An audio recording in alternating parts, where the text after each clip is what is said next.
Hey guys, I'm Michael. I'm Taylor. And I'm Brandon. And we are very excited to do a big announcement. So at Island Head, we've always focused on the customer experience. And now we are announcing a new branch to our business.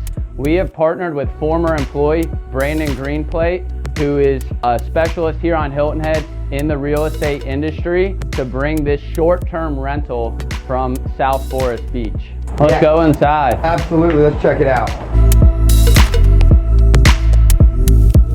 Welcome to One Laurel Lane, located on South Forest Beach, the last street before the back gate of Sea Pines. Like Michael and Taylor said, we can't wait to show you guys this property and what we've been working on.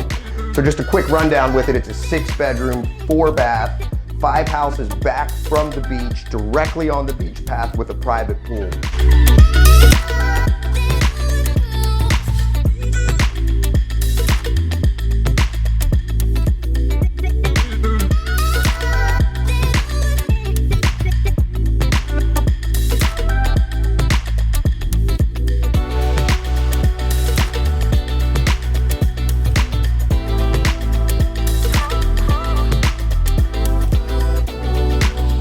Came in here and we changed it from really a long-term rental to the ultimate short-term vacation home for big families, get-togethers, or just a small, quiet getaway here at the most beautiful beach on the East Coast, Hilton Head Island.